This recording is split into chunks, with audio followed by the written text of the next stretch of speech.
Hello everybody, welcome back to the channel. So today we are continuing with my reading aloud series of the Twilight Saga, where I basically reread all these books aloud on this channel and give my raw reaction afterward. And we are continuing with Midnight Sun by Stephenie Meyer. But before we begin the read aloud, I just have to make the disclaimer that I do not own any of the text here, nor am I trying to present any of the text as my own.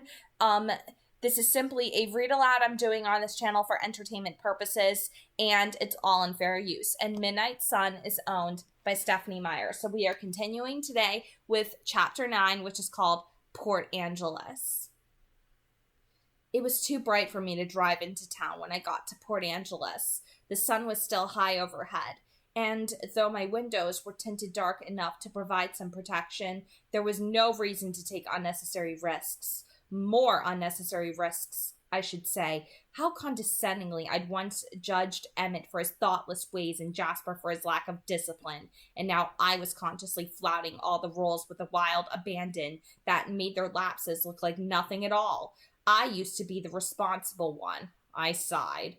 I was certain I would be able to find Jessica's thoughts from a distance. Hers were louder than Angela's, but once I found the first, I'd be able to hear the second. Then, when the shadows lengthened, I could get closer. Just outside the town, I pulled off the road onto an overgrown driveway that appeared to be infrequently used.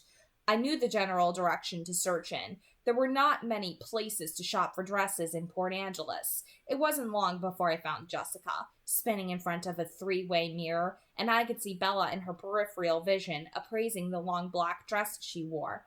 Bella still looks pissed. Angela was right. Tyler was full of it. I can't believe she's so upset about it, though. At least she knows she has a backup date for the prom. What if Mike doesn't have fun at the dance and doesn't ask me out again? What if he asks Bella to the prom? Does he think she's prettier than me? Does she think she's prettier than me? I think I like the blue one better. It really brings out your eyes. Jessica smiled at Bella with false warmth while eyeing her suspiciously. Does she really think that? Or does she want me to look like a cow on Saturday? I was already tired of listening to Jessica. I searched close by for Angela. But Angela was in the process of changing dresses, and I skipped quickly out of her head to give her some privacy.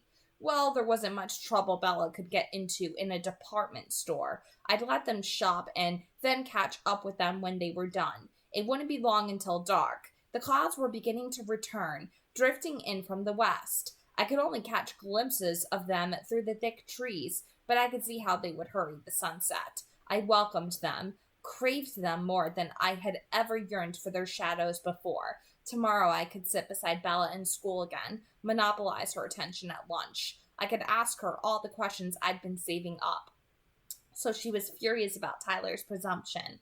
I'd seen that in his head, that he'd meant it literally when he'd spoken of the prom, that he was staking a claim. I pictured her expression from that other afternoon, the outraged disbelief, and laughed. I wondered what she would say to him about this, or perhaps she was more likely to pretend ignorance, to bluff and hope it would put him off. It would be interesting to see. The time went slowly while I waited for the shadows to lengthen. I checked in periodically with Jessica. Her mental voice was the easiest to find, but I didn't like to linger there long.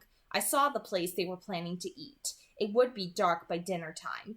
Maybe I would coincidentally choose the same restaurant. I touched the phone in my pocket, thinking of inviting Alice out to join me. She would love that, but she would also want to talk to Bella. I wasn't sure if I was ready to have Bella more involved with my world. Wasn't one vampire trouble enough? I checked in routinely with Jessica again. She was thinking about her jewelry, asking Angela's opinion. Maybe I should take the necklace back. I've got one at home that would probably work, and I spent more than I was supposed to. My mom is going to freak out. What was I thinking? I don't mind going back to the store. Do you think Bella will be looking for us, though? What was this? Bella wasn't with them? I stared through Jessica's eyes first, then switched to Angela's. They were on the sidewalk in front of a line of shops, just turning back the other way. Bella was nowhere in sight. Oh, who cares about Bella? Jess thought impatiently before answering Angela's question. She's fine. We'll get to the restaurant in plenty of time, even if we go back. Anyway, I think she wanted to be alone. I got a brief glimpse of the bookshop Jessica thought Bella had gone to. Let's hurry then, Angela said. I hope Bella doesn't think we ditched her. She was so nice to me in the car before, but she seemed kind of blue all day. I wonder if it's because of Edward Cullen? I'll bet that was why she was asking about his family. I should have been paying better attention. What had I missed here? Bella was off wandering by herself, and she'd been asking about me? Angela was paying attention to Jessica now. Jessica was babbling about that imbecile Mike, and I could get nothing more from her. I judged the shadows. The sun would be behind the clouds soon enough. If I stayed on the west side of the road, where the buildings would shade the street from the fading light, I started to feel anxious as I drove through the sparse traffic into the center of town. This wasn't something I had considered. Bella setting off on her own, and I had no idea how to find her. I should have considered it. I knew Port Angeles well. I drove straight to the bookstore in Jessica's head, hoping my search would be short, but doubting it would be so easy. When did Bella ever make it easy? Sure enough, the little shop was empty except for the anachronistically dressed woman behind the counter. This didn't look like the kind of place Bella would find interesting. Too new age for a practical person. I wondered if she'd even bother to go inside. There was a patch of shade I could park in. It made a dark pathway right up to the awning of the shop. I really shouldn't. Wandering around in the sunlit hours was not safe. What if a passing car threw the sun's reflection on me at just the wrong moment? But I didn't know how else to look for Bella. I parked and got out, keeping to the side of deepest shadow. I strode quickly into the store, noting the faint trace of Bella's scent in the air. She had been here, on the sidewalk, but there was no hint of her fragrance inside the shop. Welcome. Can I help? The saleswoman began to say, but I was already out the door. I followed Bella's scent as far as the shade would allow, stopping when I got to the edge of the sunlight. How powerless it made me feel, fenced in by the line between dark and light that stretched across the sidewalk in front of me. I could only guess that she'd continued across the street, heading south. There wasn't really much in that direction. Was she lost? Well, that possibility didn't sound entirely out of character. I got back in the car and drove slowly through the streets, looking for her. I stepped out into a few other patches of shadow, but only caught her scent once more, and the direction of it confused me. Where was she trying to go? I drove back and forth between the bookstore and the restaurant a few times, hoping to see her on her way. Jessica and Angela were already there, trying to decide whether to order or to wait for Bella. Jessica was pushing for ordering immediately. I began flitting through the minds of strangers, looking through their eyes. Surely someone must have seen her somewhere. I got more and more anxious the longer she remained missing. I'd not considered before how difficult she might prove to find once. Like now, she was out of my sight and off her normal paths. The clouds were nesting on the horizon, and in a few more minutes, I would be free to track her on foot. It wouldn't take me long then. It was only the sun that made me so helpless now. Just a few more minutes, and then the advantage would be mine again, and it would be the human world that was powerless. Another mind, and another. So many trivial thoughts. Think the baby has another ear infection. Was it 640 or 604? Late again. I ought to tell him. Aha! Here she comes. There, at last, was her face. Finally, someone had noticed her. The relief lasted for only a fraction of a second, and then I read more fully the thoughts of the man who was gloating over her face where she hesitated in the shadows. His mind was a stranger to me, and yet not totally unfamiliar.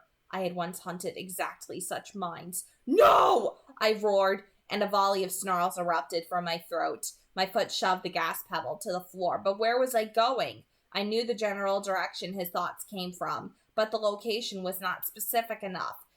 There had to be something. A street sign, a storefront, something in his sightline that would give him away. But Bella was deep in shadow, and his eyes were focused only on her framed expression, enjoying the fear there. Her face was blurred in his mind by the memory of other faces. Bella was not his first victim. The sound of my growls shook the frame of the car, but did not distract me. There were no windows in the wall behind her, somewhere industrial, away from the more populated shopping district. My car squealed around a corner, swerving past another vehicle, heading in what I hoped was the right direction. By the time the other driver honked, the sound was far behind me. "Look at her shaking," the man chuckled in anticipation. The fear was the draw for him, the part he enjoyed. "Stay away from me." Her voice was low and steady, not a scream. "Don't be like that, sugar." He watched her flinch at a rowdy laugh that came from another direction. He was irritated with the noise. "Shut up, Jeff," he thought, but he enjoyed the way she cringed. It excited him. He began to imagine her pleas, the way she would beg. I hadn't realized that there were others with him until I'd heard the loud laughter. I scanned out from him, desperate for something that I could see. He was taking the first step in her direction, flexing his hands. Their minds around him were not the cesspool that was his. They were all slightly intoxicated, not one of them realizing how far the man they called Lanny planned to go with this. They were blindly following Lanny's lead. He'd promised them a little fun. One of them glanced down the street, nervous. He didn't want to get caught harassing the girl, and gave me what I needed. I recognized the cross street he stared toward. I flew under a red light, sliding through a space just wide enough between two cars in the moving traffic. Horns blared behind me. My phone vibrated in my pocket. I ignored it. Lanny moved slowly toward the girl, drawing out the suspense, the moment of terror that aroused him. He waited for her scream, preparing to savor it. But Belle locked her jaw and braced herself. He was surprised. He'd expected her to try to run. Surprised and slightly disappointed. He liked to chase his prey down, feel the adrenaline of the hunt. Brave, this one. Maybe better, I guess. More fight in her. I was a block away. The fiend could hear the roar of my engine now. But he paid no attention, no intent on his victim. I would see how he enjoyed the hunt when he was the prey. I would see what he thought of my style of hunting. In another compartment of my head, I was already sorting through the horrors I'd borne witness to in my vigilante days, searching for the most painful of them. I had never tortured my prey, no matter how much they had deserved it. But this man was different. He would suffer for this. He would writhe in agony. The others would nearly die for their part. But this creature named Lanny would beg for death long before I would give him that gift. He was in the road, crossing toward her. I spun sharply around the corner, my headlights washing across the scene and freezing the rest of them in place. I could have run down the leader, who leaped out of the way, but that was too easy a death for him. I let the car spin out, swinging all the way around so that I was facing back the way I'd come, and the passenger door was closest to Bella. I threw that open, and she was already running toward the car. "Get in!" I snarled. "What the hell?" Knew this was a bad idea. She's not alone. Should I run? Think I'm going to throw up. Bella jumped through the open door without hesitating, pulling it shut behind her. And then she looked up at me with the most trusting expression I had ever seen on a human face, and all my violent plans crumbled. It took too much less than a second for me to see that I could not leave her in the car in order to deal with the 4 men in the street. What would I tell her? Not to watch? Ha! When did I ever do what I asked? When did she ever do what I asked? Would I drag them away out of her sight and leave her alone here? It was a long shot that another psychopath would be prowling the streets of Port Angeles tonight, but it was a long shot that there was even a first. Here was proof positive that I was not insane. Like a magnet, she drew all things dangerous toward herself. If I were not close enough to provide it, some other evil would take my place.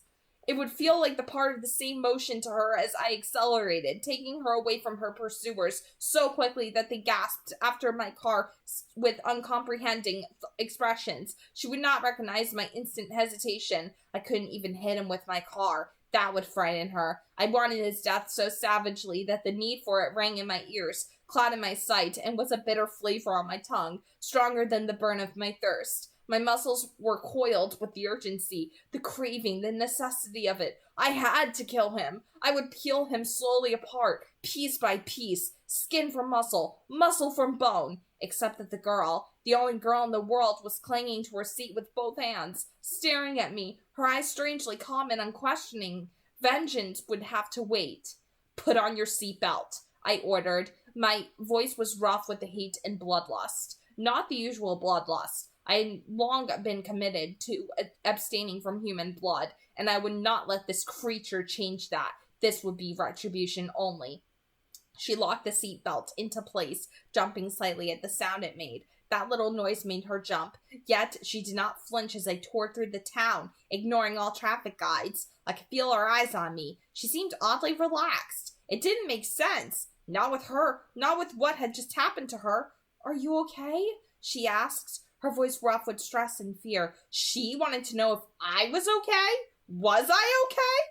No, I realized, and my tone seethed with rage. I took her to the same unused drive where I'd spent the afternoon engaged in the poorest surveillance ever kept. It was black now under the trees. I was so furious that my body froze in place there, utterly motionless. My ice-locked hands ached to crush her attacker, to grind him into pieces so mangled that his body can never be identified. But that would entail leaving her alone, unprotected in the dark night. My mind was replaying scenes from my hunting days, images I wished I could forget, especially now with the urge to kill so much stronger than any hunting compulsion I'd ever felt before. This man, this abomination, was not the worst of his kind, though it was difficult to sort the depths of evil into a merit-based order. Still, I remembered the very worst. There had never been any question that he deserved that title. Most of the men I'd hunted back in my days of acting as judge, jury, and executioner had felt some level of remorse, or at least fear of being caught.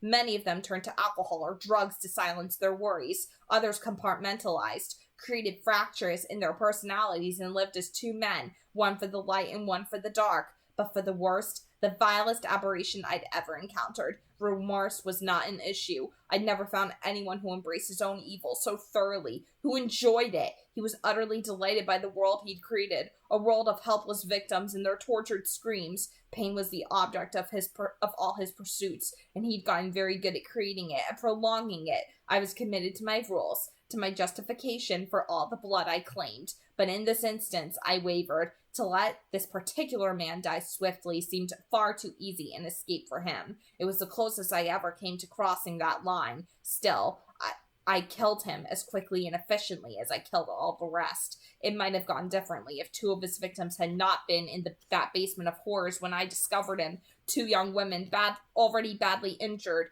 Though I carried them both to a hospital at the greatest speed I was capable of, only one survived. I hadn't had time to drink his blood. That didn't matter. There were so many others who deserved to die. Like this Lanny. He was an atrocity too, but surely not worse than the one I'd remembered. Why did it feel right then, imperative, that he suffer so much more? But first, Bella, I asked through my teeth. "Yes," she responded huskily. She cleared her throat. "Are you all right?"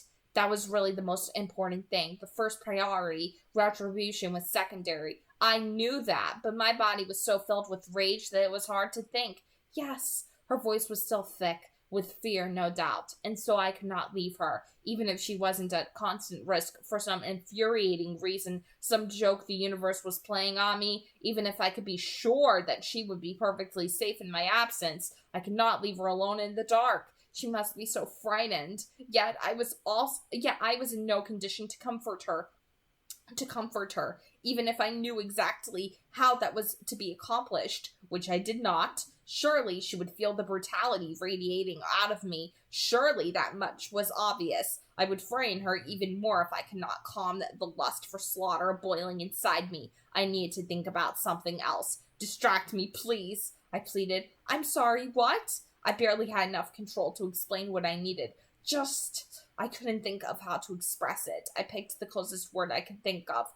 Prattle about something unimportant until I calmed down. It was a poor word choice. I realized as soon as it was out, but I couldn't find much room to care. Only the fact that she needed me held me inside the car. I could hear the man's thoughts, his disappointment and anger. I knew where to find him. I closed my eyes, wishing that I couldn't see anyway. She hesitated, trying to make sense of my request, I imagined, or perhaps offended. Then she continued. "I'm going to run over Tyler Crowley tomorrow before school?" She said this like it was a question. Yes, this was what I needed. Of course Bella would come up with something unexpected. As it had been before, the threat of violence coming through her lips was jarring, comical. If I had not been burning with the urge to kill, I would have laughed. Why? I barked out. Why? I barked out to force her to speak again. He's telling everyone that he's taking me to the prom, she said, her voice filled with outrage. Either he's insane or he's still trying to make up for almost killing me last. Well, you remember it, she inserted dryly, and he thinks prom is somehow the correct way to do this. So I figured if I endanger his life, then we're even, and he can't keep trying to make amends. And I don't need enemies, and maybe Lauren would back off if he left me alone. I might have to total his center, though, she went on, thoughtful now. If he doesn't have a ride, he can't take anyone to prom. It was encouraging to see that she sometimes got things wrong. Tyler's persistence had nothing to do with the accident. She didn't seem to understand the appeal she held for the human boys at the high school. Did she not see the appeal she had for me either? It was working. The baffling processes of her mind were always engrossing. I was beginning to gain control of myself, to see something beyond vengeance and slaughter. I heard about that, I told her. She had stopped talking, and I needed her to continue. You did? She asked incredulously, and then her voice was angrier than before. If he's paralyzed from the neck down, he can't go to the prom either. I wished there was some way I could ask her to continue with the threats of death and bodily harm without sounding insane. She couldn't have picked a better way to calm me. And her words, just sarcasm in her case, hyperbole, were a reminder I dearly needed in this moment. I sighed and opened my eyes. Better? She asked timidly. Not really. No, I was calmer, but not better. Because I'd just realized that I could not kill the fiend named Lanny. The only thing in this moment that I wanted more than to commit a highly justifiable murder was this girl. And though I couldn't have her, just the dream of having her made it impossible for me to go on a killing spree tonight. Bella deserved better than a killer. I'd spent more than 7 decades trying to be anything other than a killer. Those years of effort could never make me worthy of the girl sitting beside me, and yet I felt that if I returned to that life for even one night, I would surely put her out of my reach forever, even if I didn't drink their blood, even if I didn't have that evidence blazing red in my eyes. Wouldn't she sense the difference? I was trying to be good enough for her. It was an impossible goal, but I couldn't bear the thoughts of giving up. What's wrong? She whispered. Her scent filled my nose, and I was reminded why I could not deserve her. After all this, even as much as I loved her, she still made my mouth water. I would give her as much honesty as I could. I owed her that. Sometimes I have a problem with my temper, Bella. I stared out into the black night, wishing both that she would hear the horror inherent in my words and that she would not. Mostly that she would not. Run, Bella, run. Stay, Bella, stay. But it wouldn't be helpful for me to turn around and hunt down those. Just thinking about it almost pulled me from the car. I took a deep breath, letting her scent scorch down my throat. At least it's what I'm trying to convince myself. Oh, she said nothing else. How much had she understood? I glanced at her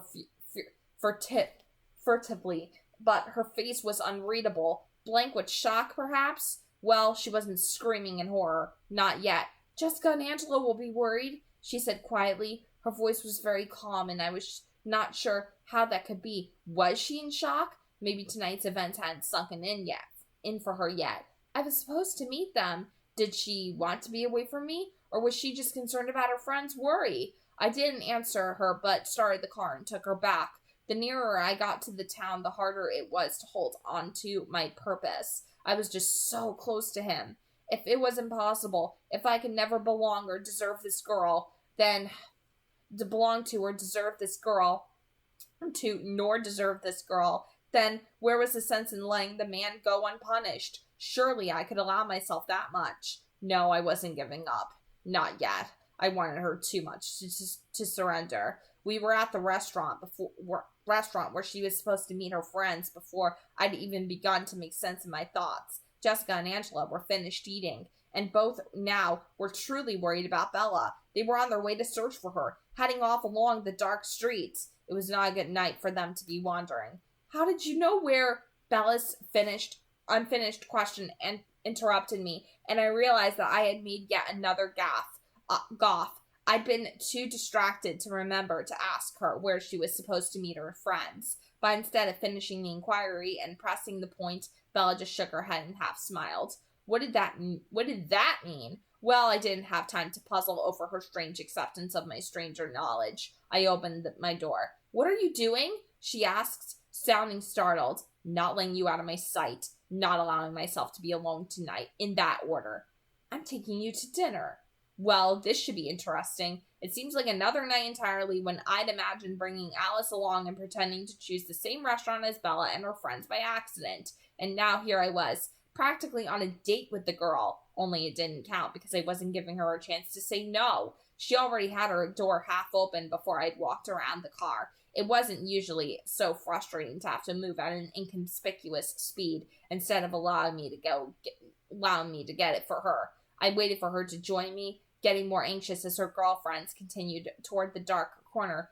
Go stop Jessica and Angela before I have to track them down too, I ordered quickly. I don't think I could restrain myself if I ran into your other friends tonight. No, I would not be strong enough for that. She shuddered and then quickly collected herself. She took half a step toward them, calling, Jess, Angela, in a loud voice. They turned, and she waved her arm over her head to catch their attention. Bella, oh, she's safe, Angela thought with relief. Late much? Jessica grumbled to herself, but she, too, was thankful that Bella wasn't lost or hurt.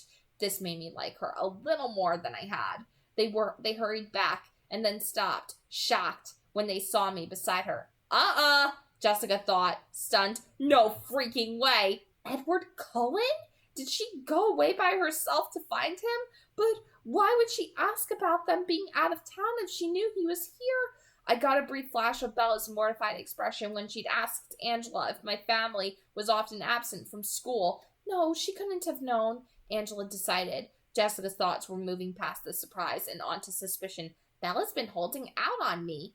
Where have you been? She demanded, staring at Bella, but peeking at me from the corner of her eye. I got lost, and then I ran into Edward, Bella said, waving one hand toward me. Her tone was remarkably normal, as though that were truly all that had happened. She must be in shock. That was the only explanation for her calm. Would it be all right if I joined you? I asked, to be polite. I knew that they'd already eaten. Holy crap, but he's hot, Jessica thought, her head suddenly slightly incoherent. Angela wasn't much more composed. Wish we hadn't eaten. Wow, just wow. Now why couldn't I do that to Bella? Sure, Jessica agreed. Angela frowned. Actually, Bella, we already ate while we were waiting, she admitted. Sorry. Shut up! And Jessica complained internally. Bella shrugged casually. So at ease. Definitely in shock. That's fine, I'm not hungry. I think you should eat something. I disagreed. She needed sugar in her bloodstream. Though it smelled sweet enough as it was, I thought wryly. The horror was going to come crashing down on her momentarily, and an empty stomach wouldn't help. She was an easy fainter, as I knew from experience. These girls wouldn't be in any danger if they went straight home. Danger didn't stalk their every step, and I'd rather be alone with Bella, as long as she was willing to be alone with me. Do you mind if I drive Bella home tonight? I said to Jessica before Bella could respond. That way you won't have to wait while she eats. No problem, I guess. Jessica stared intently at Bella, looking for some sign that this was what she wanted. She probably wants him to herself. Who wouldn't? Jessica thought. At the same time, she watched Bella wink. Bella winked? Okay, Angela said quickly, in a hurry to be out of the way if that was what Bella wanted. And it seemed that she did want that. See you tomorrow, Bella. Edward? She struggled to say my name in a casual tone. Then she grabbed Jessica's hand and began towing her away. I would find some way to thank Angela for this. Jessica's car was close by in a bright circle of light cast by a street lamp. Belle watched them carefully, a little crease of concern between her eyes, until they were in the car, so she must be somewhat aware of the danger she'd been in. Jessica waved as she drove away, and Bella waved back. It wasn't until the car disappeared that she took a deep breath and turned to look up at me. Honestly, I'm not hungry, she said. Why had she waited for them to be gone before speaking? Did she truly want to be alone with me? Even now, after witnessing my literal homicidal rage? Whether or not that was the case, she was going to eat something. Humor me, I said. I held the restaurant door open for her and waited. She sighed and walked through. I walked beside her to the podium where the hostess waited. Bella still seemed entirely self-possessed. I wanted to touch her hand, her forehead, to check her temperature, but my cold hand would repulse her, as it had before. Oh my! The hostess's rather loud mental voice intruded into my consciousness. My, oh my! It seemed to be my night to turn heads. Or was I only noticing it more because I wished so much that Bella would see me this way? We were always attractive to our prey, but I'd never thought so much about it before. Usually, unless, as with people like Shelley Cope and Jessica Stanley, there was constant repetition to dull the horror. The fear kicked in fairly quickly after the initial attraction. A table for two? I prompted when the hostess didn't speak. What a voice! Oh, yes. Welcome to La Bella Italia. Please follow me. Her thoughts were preoccupied, calculating. Maybe she's his cousin. She couldn't be his sister. They don't look anything alike, but family, definitely. He can't be with her. Human eyes were clouded. They saw nothing clearly. How could this small-minded woman find my physical lures, snares for prey, so attractive and yet be unable to see the soft perfection of the girl beside me? Well, no need to help her out, just in case, the hostess thought as she led us to a family-sized table in the middle of the most crowded part of the restaurant. Can I give him my number while she's there? She mused. I pulled a bill from my back pocket. People were invariably cooperative when money was involved. Bella was already taking the seat the hostess indicated without objection. I shook my head at her, and she hesitated, cocking her head to one side with curiosity. Yes, she would be very curious tonight. A crowd was not the ideal place for this conversation. Perhaps something more private? I requested of the hostess, handing her the money. She started, surprised, and then her hand curled around the tip. Sure. She peeked at the bill while she led us around a dividing wall. $50 for a better table? Rich, too. That makes sense. I bet his jacket cost more than my last paycheck. Damn, why does he want privacy with her? She offered us a booth in a quiet corner of the restaurant where no one would be able to see us, to see Bella's reactions to whatever I would tell her. I had no clue as to what she would want from me tonight, or what I would give her. How much had she guessed? What explanation of tonight's events had she invented to make sense of it all? How's this? The hostess asked. Perfect, I told her, feeling slightly annoyed by her resentful attitude toward Bella, smiling widely at her, baring my teeth. Let her see me clearly. Whoa! Your server will be right out. He can't be real. Maybe she'll disappear. Maybe I'll write my number on his plate with marinara. She wandered away, listing slightly to the side. Odd. She still wasn't frightened. I suddenly remembered Emmett teasing me in the cafeteria so many weeks ago. I'll bet I could have framed her better than that. Was I losing my edge? You really shouldn't do that to people, Bella interrupted my thoughts in a disapproving tone. It's hardly fair. I stared at her critical expression. What did she mean? I hadn't frightened the hostess at all, despite my intentions. Do what? Dazzle them like that. She's probably hyperventilating in the kitchen right now. Bella was very nearly right. The hostess was only semi-coherent at the moment, describing her incoherent assessment of me to her friend on the waitstaff. Oh, come on, Bella chided me when I didn't answer immediately. You have to know the effect you have on people. I dazzle people? That was an interesting way of phrasing it. Accurate enough for tonight. I wondered why the difference. You haven't noticed? She asked, still critical. Do you think everybody gets their way so easily? Do I dazzle you? I voiced my curiosity impulsively, and then the words were out, and it was too late to recall them. But before I had time to regret too deeply speaking the words aloud, she answered, frequently, and her cheeks took on a faint pink glow. I dazzled her. My silent heart swelled with a hope more intense than I could ever remember having felt before. Hello? Someone said, the waitress, introducing herself. Her thoughts were loud and more explicit than the hostess's, but I tuned her out. I stared at Bella instead, watching the blood spreading across her cheekbones, noticing not how that made my throat flame, but rather how it brightened her fair face, how it set off the cream of her skin. The waitress was waiting for something from me. She'd asked for a drink order. I continued to gaze at Bella, and the waitress grudgingly turned to look at her too. "I'll have a Coke," Bella said, as if asking for my approval. "2 Cokes," I amended. Thirst, normal, human thirst, was a sign of shock. I would make sure she had the extra sugar from the soda in her system. She looked healthy, though. More than healthy. She looked radiant. "What?" she demanded, wondering why I was staring. I guessed. I was vaguely aware that the waitress had left. "How are you feeling?" I asked. She blinked, surprised by the question. "I'm fine." "You don't feel dizzy, sick, cold?" She was even more confused now. "Should I?" "Well, I'm actually waiting for you to go into shock," I half smiled, expecting her denial. She would not want to be taken care of. It took her a moment to answer me. Her eyes were slightly unfocused. She looked that way sometimes when I smiled at her. Was she dazzled? I would have loved to believe that. "I don't think that will happen. I've always been very good at repressing unpleasant things," she answered, a little breathless. Did she have a lot of practice with unpleasant things then? Was her life always this hazardous?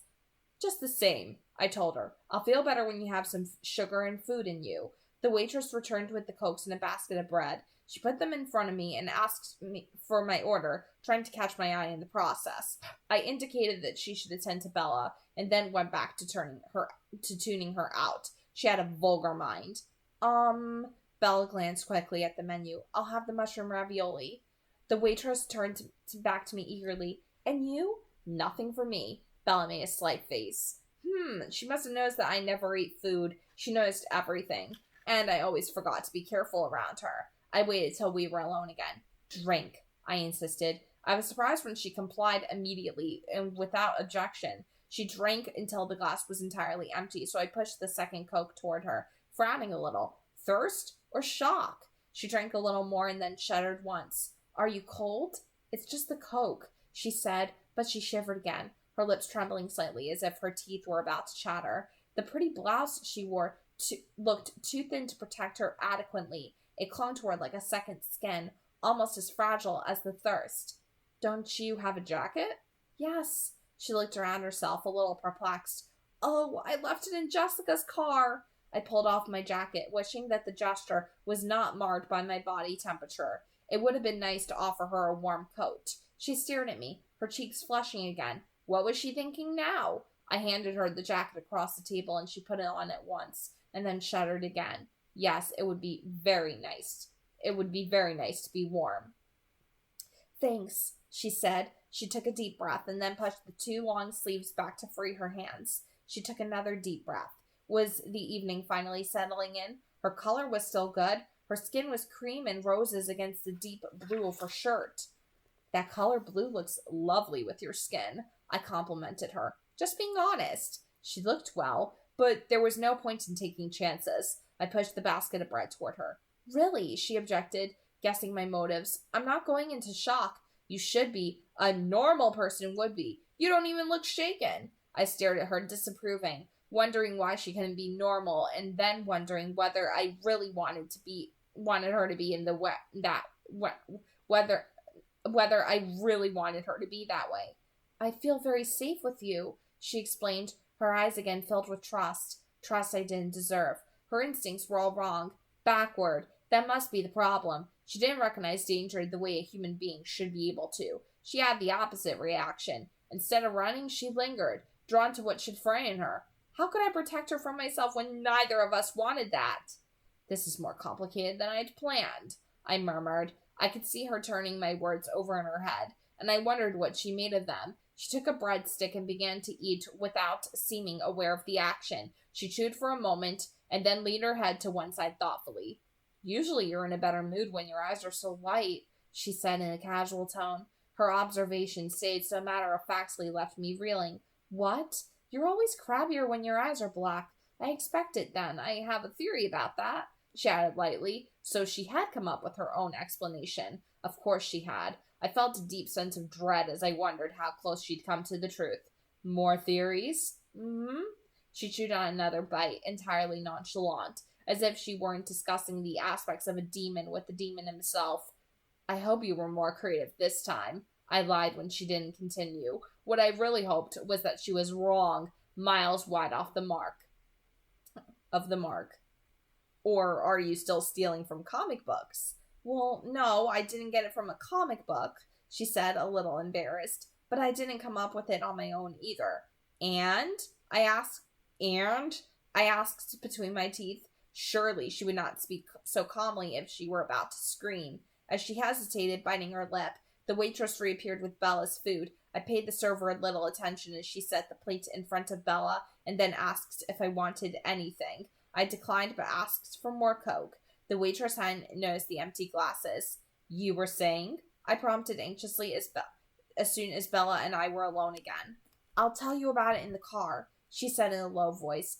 This would be bad. She wasn't willing to speak her guesses around others. If, she tacked on suddenly, there are conditions? I was so tense I almost growled the words. I do have a few questions, of course. Of course, I agreed, my voice hard. Her questions would probably be enough to tell me where her thoughts were heading. But how would I answer them? With responsible lies? Or would I drive her away with the truth? Or would I say nothing, unable to decide?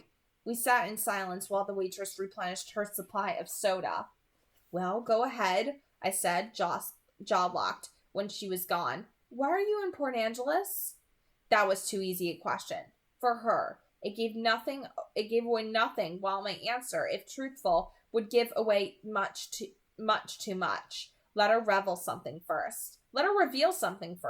Next, I said, but that was the easiest one. Next, I said again. She was frustrated by my refusal. She looked away from me down at her food. Slowly, thinking hard, she took a bite and chewed with deliberation. Suddenly, as she ate, a strange comparison entered my head. For just a second, I saw Persephone, pomegranate in hand, dooming herself to the underworld. Is that who I was? Hades himself, coveting springtime, stealing it, condemning it to endless night? I tried unsuccessfully to shake the impression. She washed her bite down with more Coke, and then finally looked up at me. Her eyes were narrow with suspicion. Okay then, she said. Let's say, hypothetically, of course, that someone could know what people are thinking, read minds, with a few exceptions. It could be worse. This explained that little half smile in the car. She was quick. No one else had ever guessed this about me, except for Carlyle, and it had been rather obvious then. In the beginning, when I'd answered all his thoughts as if he'd spoken them to me, he'd understood before I had. This question wasn't so bad. While it was clear that she knew there was something wrong with me, it was not as serious as it could have been. My mind reading was, after all, not a facet of vampire canon. I went along with her hypothesis. Just one exception, I corrected. Hypothetically, she fought a smile. My vague honesty pleased her. All right, with one exception then. How does that work? What are the limitations? How would that someone find someone else exactly at the right time? How would he know that she was in trouble? Hypothetically? Sure. Her lips twitched, and her liquid brown eyes were eager. Well, I hesitated. If that's someone, let's call him Joe, she suggested. I had to smile at her enthusiasm. Did she really think the truth would be a good thing? If my secrets were pleasant, why would I keep them from her? Joe, then, I agreed. If Joe had been paying attention, the timing wouldn't have needed to be quite so exact. I shook my head and repressed a shudder at the thought of how close I had come to being too late today. Only you could get into trouble in a town this small. You would have devastated their crime rate statistics for a decade, Her lips turned down at the corners and pouted out. We were speaking of a hypothetical case. I laughed at her irritation. Her lips, her skin, they looked so soft. I wanted to see if they were as velvety as they appeared. Impossible. My touch would be repellent to her. Yes, you were, I said, returning to the conversation before I could depress myself too thoroughly. Shall we call you Jane? She leaned across the table toward me, all humor and irritation gone from her expression. How did you know? She asked, her voice low and intense. Should I tell her the truth? And if so, what portion? I wanted to tell her. I wanted to deserve the trust I could still see on her face. As if she could hear my thoughts, she whispered, You can trust me, She reached one hand forward, as if to touch my hands, where they rested on top of the empty table before me. I pulled them back. hating the thought of her reaction to my frigid skin, and she dropped her hand.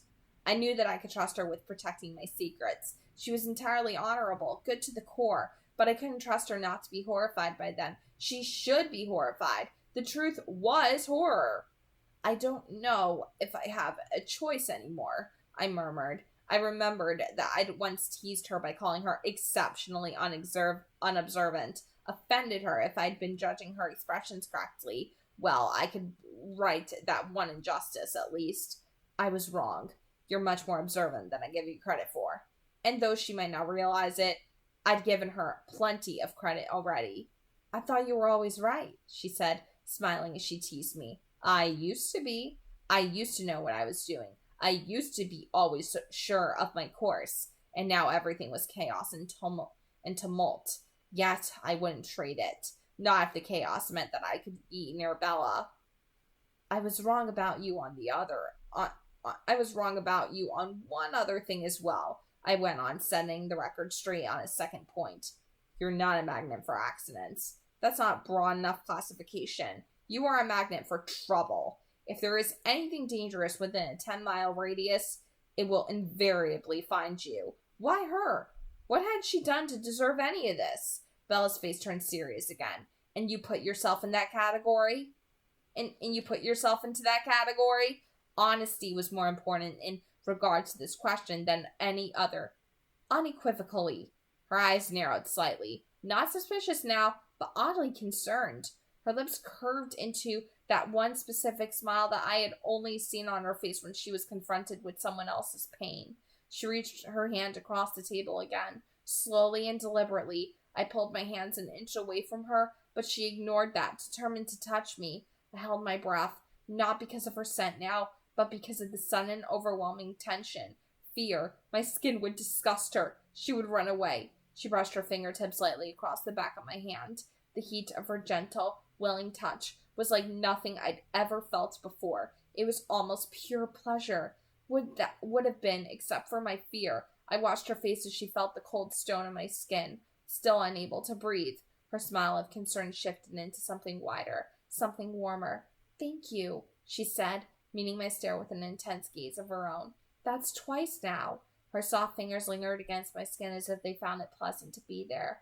I answered her as casually as I was able. Let's not try for 3, agreed? She scowled a little at that, but nodded. I pulled my hands out from under hers. As exquisite as her touch felt, I wasn't going to wait for the magic of her tolerance to pass, to turn to revulsion. I hid my hands under the table. I've read her eyes.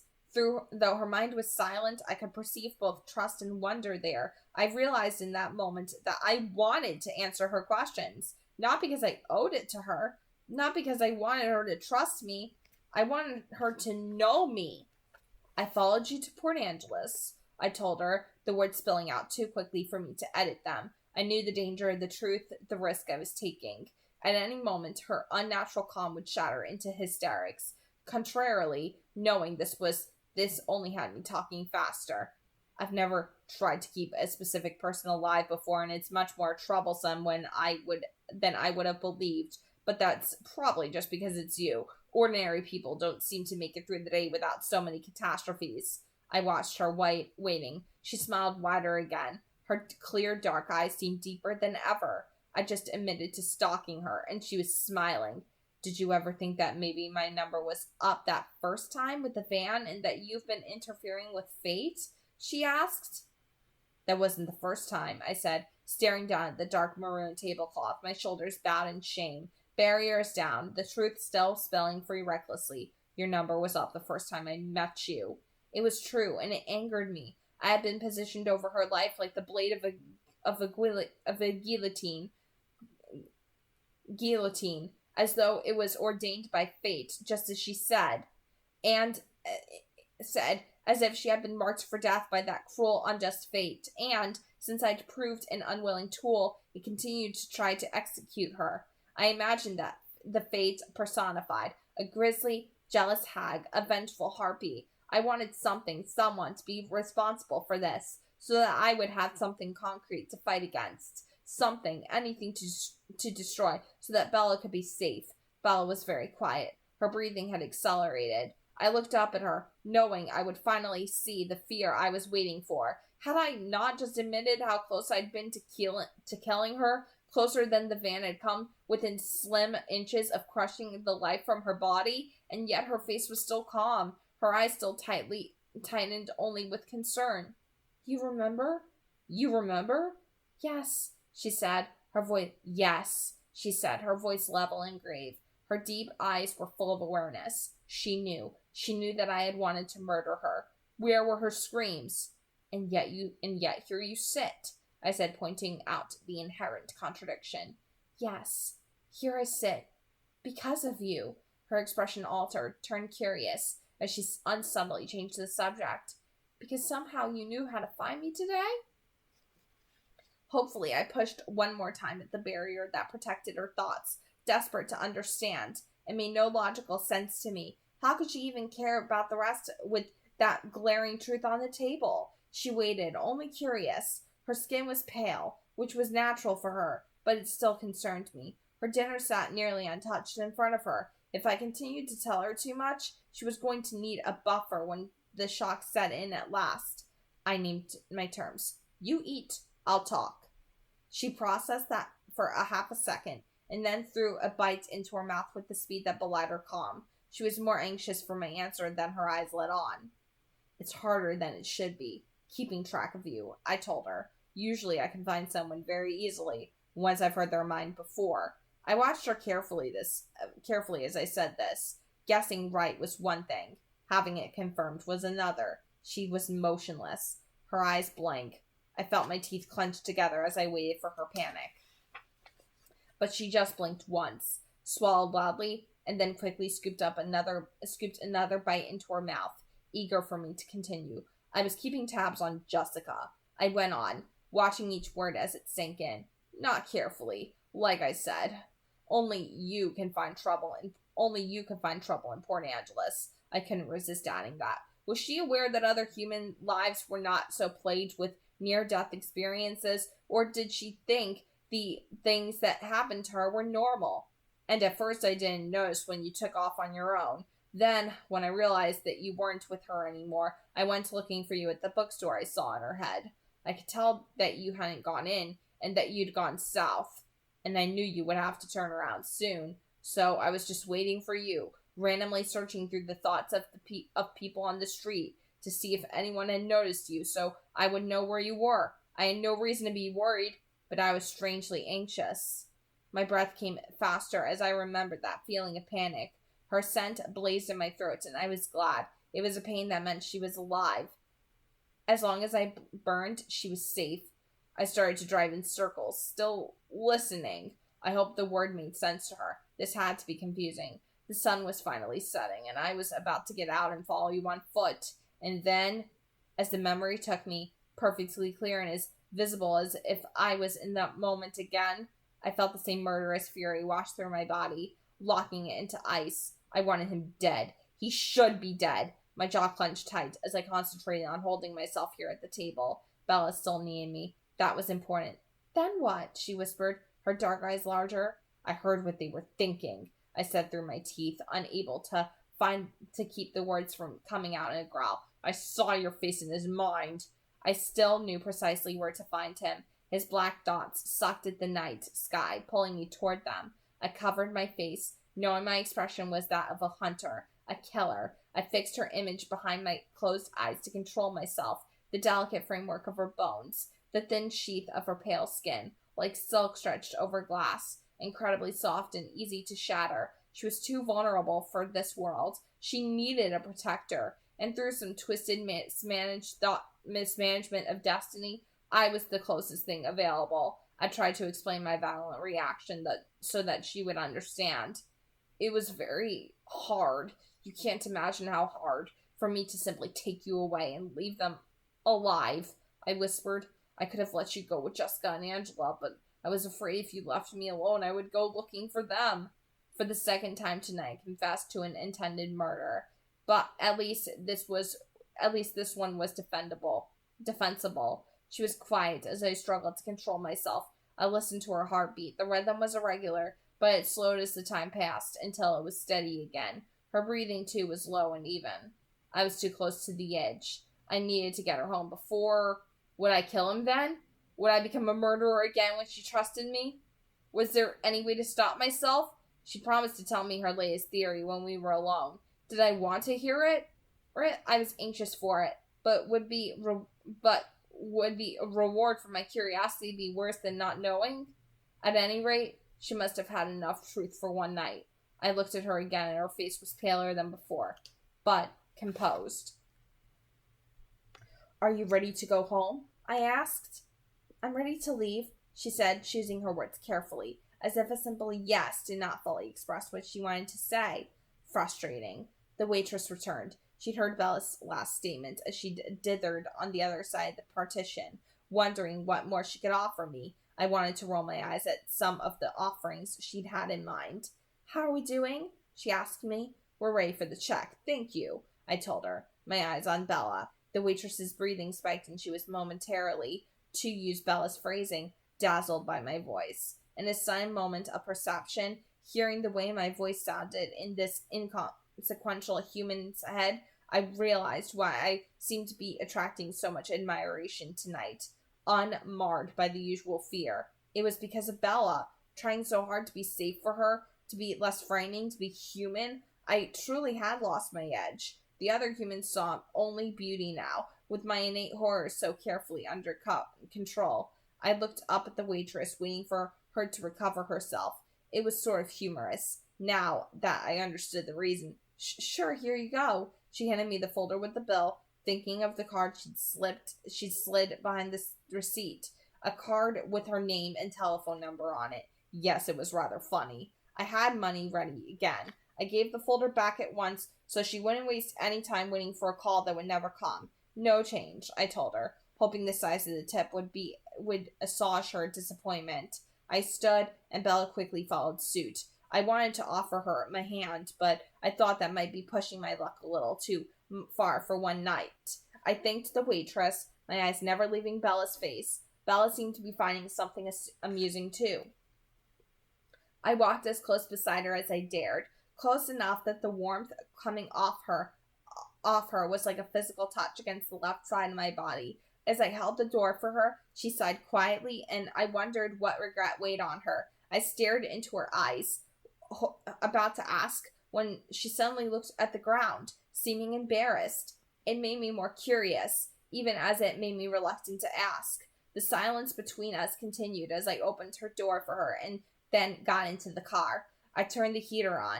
The warmer weather had come to an abrupt end. The cold car would be uncomfortable for her. She huddled in my jacket, a small smile on her lips. I waited, postponing the conversation until the lights of the boardwalk faded. It made me feel more alone with her. Was that the right thing? The car seemed very small. Her scent swirled through it with the current of the heater, building and strengthening. It grew into its own force, like a third entity in the car, a presence that demanded recognition. It had that. I burned. The burning was acceptable, though. It seemed strangely appropriate to me. I had given so much tonight, more than I'd expected, and here she was, still willingly at my side. I owed something in return for that, a sacrifice, a burnt offering. Now, if I could just keep to that, just burn and nothing more, but the venom filled my mouth and my muscles tensed in anticipation, as if I were hunting. I had to keep such thoughts from my mind, and I knew what would distract me. Now, I said to her, fear of her response taking the edge off the burn. It's your turn. Okay. So that chapter in Edward's point of view is obviously like quite different from Bella's, because we get to see inside Edward's head what he's thinking. And of course, it took me almost over an hour to read the entire thing. But seeing what Edward was thinking as he was trying to track Bella through Port Angeles, first like hearing Jessica's, of course, her insincere, cold, very vulgar thoughts, I'd want to say. No, not even that. Like her very insincere mind and how nasty she truly is, you know, and is in this weird obsession that she has with Bella being supposedly this competition for her in a way. It's ridiculous. I mean, But what I do like about this chapter is that we get to see Edward's point of view and what he was truly thinking when he hunted down those guys that were about to rape Bella in Port Angeles. That was actually a very interesting thing to pick up, because even though Stephenie Meyer, like, she hints at the fact that these guys are gonna rape her and stuff like that, or at least they desire to, but she doesn't put it in a way that's super explicit and graphic. She actually does it in a way that's very tasteful, and I guess I am kind of grateful for that, because if I heard like saw every detail of their vulgar, disgusting thoughts, then I don't know, maybe that would be too much for me. But what I do also like about this chapter is that when Edward is standing next to her, it's suddenly like everybody is noticing her, but for completely different reasons. They don't see Bella the way that he sees her. You know, like, he sees her as the most beautiful thing ever. But of course, like, there's people that say, oh, she looks so plain next to him and whatever. And, you know, of course, he still thinks that she's the most gorgeous thing on the face of the planet, even though he's, like, perfectly carved of icy perfection. But that's, at the end of the day, like, Bella just looking average next to somebody who's immortal. Like, I would look average next to somebody like Edward Cullen, especially Rob Pattinson. I mean, come on now, Rob Pattinson was freaking hot in those movies, let's be real. But I do have to say that what was good about this chapter is that he's noticing, like, all the little things about her, like how he loves the color blue on her and how they're flirting back and forth with each other. Like, my reaction to this version of the chapter is pretty much the same as it were for when I read Port Angeles, when I read Twilight on this channel a few videos back. Well, not even a few. I don't even know how many videos back that was, but my reaction is pretty much the same, in that this is one of my favorite chapters, because seeing Edward's thoughts and, like, what he's thinking, like him thinking back to the time when he was a killer, a vigilante, basically hunting down the worst of society. Like, I know for a fact that that one of his first victims was Esme's abusive ex-husband, Charles Evanson. That's been confirmed by Stephenie Meyer, but I don't think that was mentioned in this book at all whatsoever, that Charles Evanson, Esme's ex-husband, had been his very first killing victim when he went on a killing spree and basically rebelled against Carlisle's abstinence from drinking human blood, you know. But obviously him hunting down that guy Lanny and his gang of guys that were there trying to rape Bella in their, like, drunken state, basically, you know, it took him back to a time where, you know, he hunted down the worst people of society, and he wanted to give that guy a slow, painful death. A quick death would be way too merciful, considering what this guy planned on doing to Bella. And of course, you know, he's gonna get him back for that later. He's gonna get him later, but we're not gonna find out exactly how he gets Lanny for this later until the end of the next chapter, which is called Theory, which is chapter 10, which obviously is the same chapter title as it is in Twilight, which is what I like about this book, is how well it mirrors the first Twilight book while also feeling very, like, individual and really telling things from Edward's point of view and giving us a depth, like a look into the mind of somebody who's a blood drinker, and really getting a sense of how much he truly does love Bella from, like, the first moment he watched her sleep at night and wanting to basically protect her and keep her safe.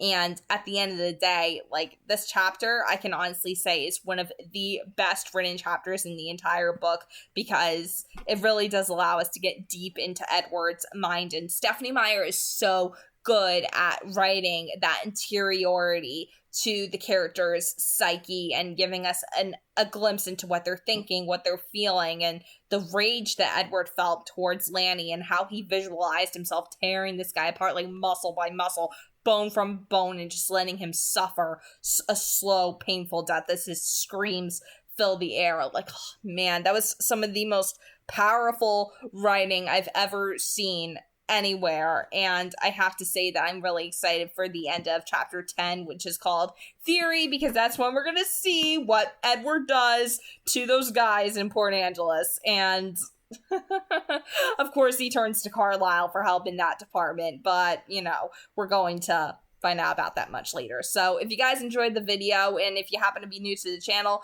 you can subscribe, leave a like, and also be sure to comment down below as well and let me know your thoughts. So God bless, happy viewing, and I'll be back with chapter 10, which is called Theory. See ya!